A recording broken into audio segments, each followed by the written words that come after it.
It took me 3 weeks of really resisting getting a new car and thinking about Explorers and SUVs.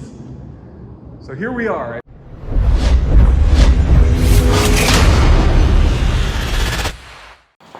My name is Arun Kumar and I am the driver. Welcome to Driven Diary episode 26. Driven Diary is a documentation of my life as I work to build a $1 billion automotive services business with Driven Auto Co. If you want to learn more, check out drivenautoco.com. In this week's video, I have to fly to Wisconsin to meet with a potential client. I restart the Live Hard program and I buy a new car. Monday morning, I'm at home. I'm dressed weirdly because I'm trying to combine a clean workout hoodie with dress pants for travel purposes, and I'm going to Wisconsin today. I'm going to northern Wisconsin, and I've never been. I've been through Wisconsin. Technically, it's not checking off a new state for me, but this will be an interesting one. I am getting packed this morning. I have a flight at 11, but before that, I have to take the dog to the pet hotel, finish packing, eat some breakfast. Then I have a long layover in Denver, and then I will be in Milwaukee at 8:45 p.m.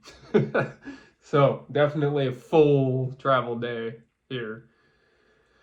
But it's a promising potential client. And I look forward to the meetings tomorrow. And then I'll be back here on Wednesday. That's how it goes. See you later.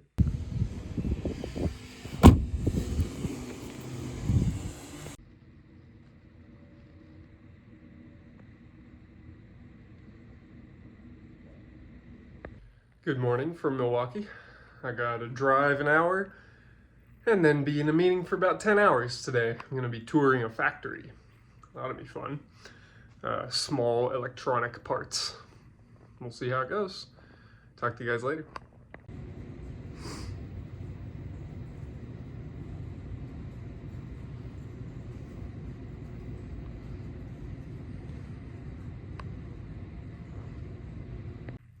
Wednesday morning, and that was a very creepy walk that I had to do 3 times between the hotel lobby and the gym in the hotel next door to the hotel that I'm staying in, because they got a deal where you get to use this fantastic fitness center if you're staying at my hotel, because their fitness center is getting renovated.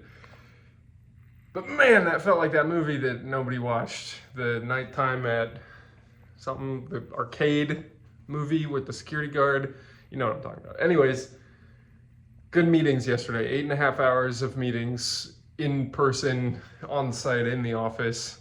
Nice dinner in Wisconsin, rural Wisconsin, and then flying back today. And not much else to report. You know, I'm working really hard in the investment banking work that we do, and every chance I get, I'm helping the shop with sales that I need to make or work that I am only one capable of doing, whether it's paying bills or coordinating with certain vendors or whatever it is. But you know, we're not making very much money right now, and it's definitely a lumpy couple of weeks where, you know, one day we make half of our revenue for the week and the other days we're just kind of trickling along, and that's stressful because it means the bank account goes boom, and just we're right here right now. We're at the bottom of the freaking graph, and it's stressful. I'm not somebody to get worried about cash flow constraints when I know the forecasted revenue, but I just wish I had forecasted revenue out more than a week. So just got to keep doing my marketing, doing what I need to be doing to increase sales, because we're most certainly not at the level we need to be. I'm sitting here in a random hotel room in Milwaukee, just trying to do everything that I know how to do in order to keep moving forwards. But for this morning, that's an exercise, a workout, and reading, and just pushing through, getting on a plane, driving a while, getting on a plane, making a proposal for this meeting that we were just in, getting work done for existing clients, and getting back to the shop. And Evelyn comes home tomorrow. She's been gone for a long time, so looking forward to that. All right, enough talking to the camera. Time to work out.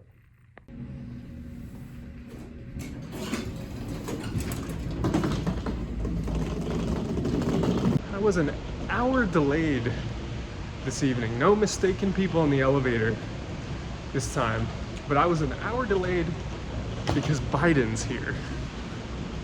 And he needed to stop all air traffic so that Air Force One could land. So, hour delayed. Here's a very cool old Chevy truck. 60s. Nice. And here's a very cool ride that's gonna take me home.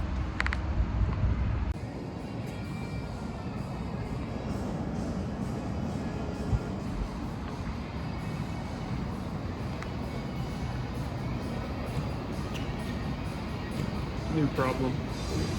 All right, so what you just saw there was a BMW 7 Series that had an issue with the clock spring.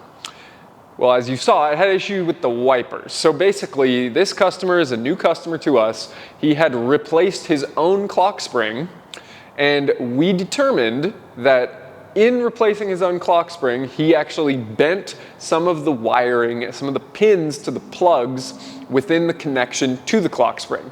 Now, this caused a couple of issues that he was not experiencing prior to replacing his clock spring. I actually don't know what issues he was having at that time. But as you saw in that video, his wipers wouldn't stop. And we live in California, it hasn't rained in like a week. And that must have been unfortunate for him to be going around without the ability to turn off his wiper blades.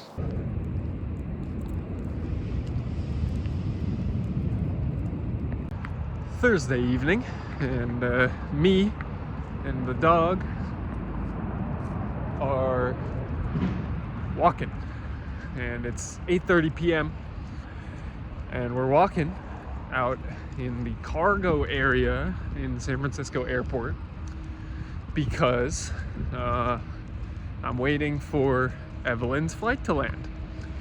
But more importantly, you know, this is a weird time for me to walk. I don't usually do this, right? I'm usually walking in the morning. That's what we've always seen. Well, I realized that I have been struggling to enforce the standards that I set for myself.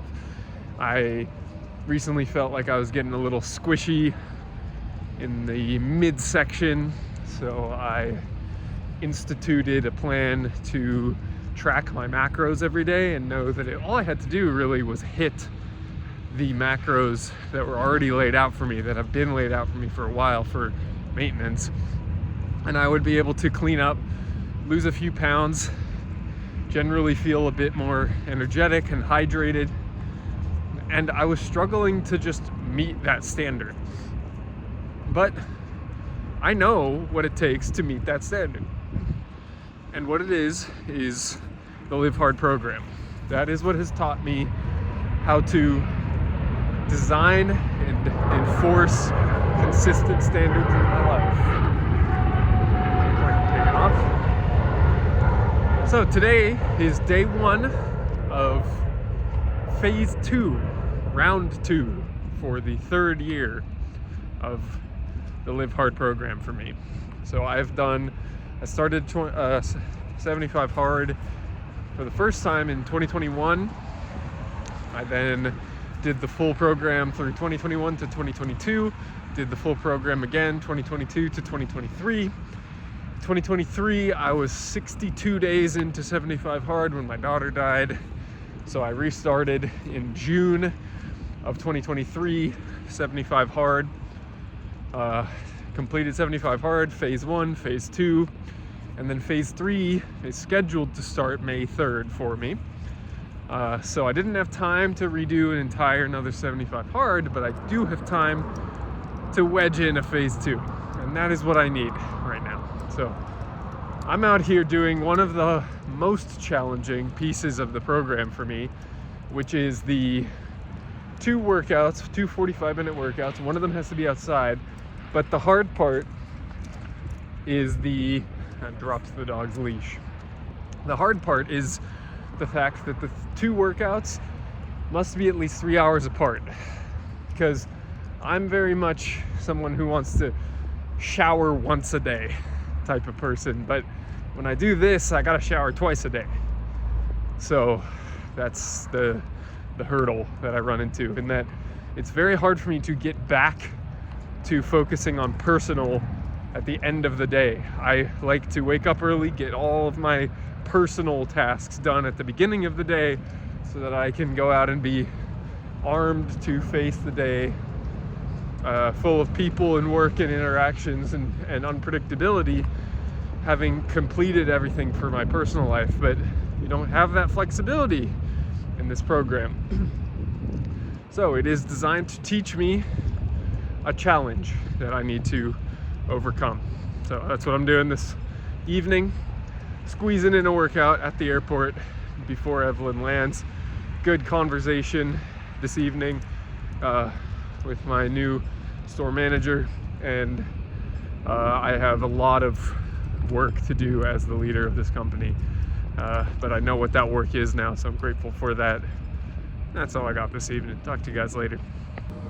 Anybody for Fiji? Corporal, you want to go to Fiji? Oh, look at that.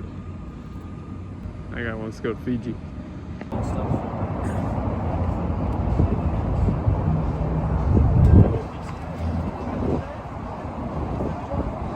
All right, now that was the most built thing we've ever had in this shop.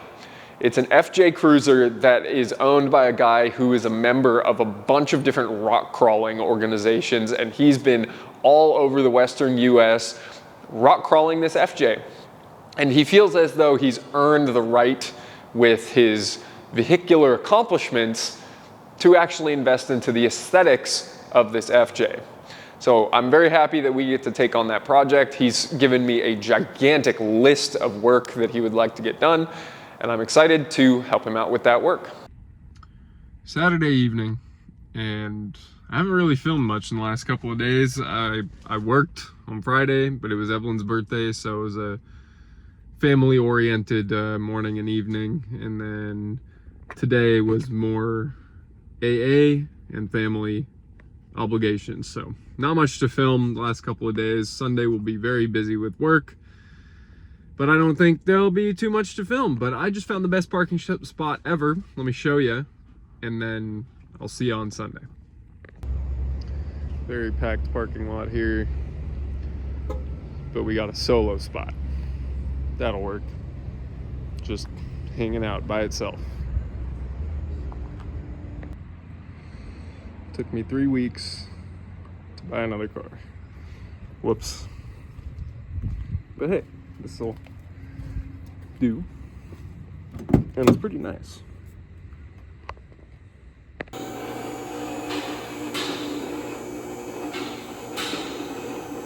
So, Sunday morning, I got a new car. Now here we are Sunday afternoon, I'm at the shop. I gotta get a lot of work done today, but it took me 3 weeks of really resisting getting a new car and thinking about Explorers and SUVs. So here we are. It's a 2001 Explorer Eddie Bauer edition with 119,000 miles, so very low miles. This one has the 302 5-liter V8. It is all-wheel drive, and I just finished looking under it, and it's in pretty damn good shape. I'm actually very impressed with this thing. It is I'm the fourth owner. So first owner owned it for 1 year, put 17,000 miles on it. It was in a corporate fleet, so it may have been a rental car. I don't really know exactly how that worked, but then it was purchased by somebody who drove it for 18 years, and they drove it 5,000 miles a year for 18 years. And then the guy I bought it from bought it in 2021. He put another 10,000 miles on it in 3 years. And now I own it. And this is this replacement for the Suburban. The Suburban was too big and had a lot of problems. So this I actually got for less than I sold the Suburban for. It has way less miles, it's significantly cleaner, and everything works. I think these Explorers are just a little bit underappreciated for what they are, honestly. And so I'll just walk you around underneath it here for a second, and then keep smiling, put insurance on it, get it registered. This one I'm keeping for myself. All right, so like I said, an 01 Explorer, we got 119,000 miles. I'll start on the exterior here. It is black with the tan Eddie Bauer two-tone. It came with these American Racing aftermarket wheels with some 31-inch Cooper Discoverers that do rub a little bit on the inner fenders when you're at full lock. Overall, paint is in decent condition, a little bit of fading you can see up there. If we go around to the back, you'll see it has a slightly expired registration, but the seller has renewed it, and I will be getting a sticker for it soon. Underneath, what do we have? We have air suspension. So this is a height sensor for the air suspension. Nice looking rear diff. This, I believe, is one of the very coveted Ford 8.8 or 9-inch rear diffs that go in so many drag cars. Under here, there's a significant amount of surface corrosion like that, like just kind of brown looking stuff. Not gonna get too worried about that. Everything else up here looks in good shape. Transfer case looks good. Transmission looks good. We have a slight leak in the rear main, not that bad. And other than that, the front struts have been replaced. There are a few fairly worn out ball joints up here. End links look a little bit weak and tired. Brakes could be due soon. But all in all, AC and heat work. Interior's in good shape. This thing has a lot of really cool interior features actually. So let me bring it down and show you what some of those are. All right, welcome to the interior. We have power adjustable everything, automatic windows, they're surprisingly fast in the way they work. We have heated seats, power adjustable seats, lumbar support, super comfortable in here. We got a very boring Ford steering wheel that I will come back to because there's something very interesting about this. Double DIN, tape and CD, digital climate control. Very cool screen down here that tells you a lot about your fuel economy, oil change interval. Came with original, look at this. A letter from Ford talking about the warranty on this engine. We've got original owner's manual, four-wheeling, model warranty guide. I mean, look, this thing, it's just great, okay? It's just a solid, like very well documented, good condition vehicle. What else we got? I have a title. That's rare for me to buy a car with a title. Back seats are in good condition. Trunk's in good condition. But let's come back to this. Have you ever seen a temperature and fan adjustment on a steering wheel? I haven't. Have you? You on the screen. Have you seen this before? I've never ever seen that. And it's freaking awesome. And it works. 23-year-old truck, everything works on it. So, very happy with this thing. And that's it for Driven Diary episode 26. Thank you so much for watching. I really appreciate everybody who watches all the way through to the end of the video. And because you watched all the way through to the end, I have a special gift for you. If you're interested in one of these shirts that says Driven in Lamborghini font across the front and We Are Driven on the back, they're available in a few sizes that I have left over. Or if you want any of the other merch from We Are Driven that you can see at wearedriven.co, please leave a comment below or send me a message on social media and I'll send you a shirt. I'd really appreciate you watching these videos all the way through, and I want to thank you for your patronage, your viewing. I know your time's limited, so the fact that you watch these videos does actually mean a lot to me, so I appreciate it. If you have any feedback about what we're doing here, what Driven Diary represents, about what we're doing with the different businesses, please leave a comment below. I'd be happy to answer any questions that you have. And leave a like and subscribe if you want to watch next week's video. And that's all I got for this week. So until next week, stay driven.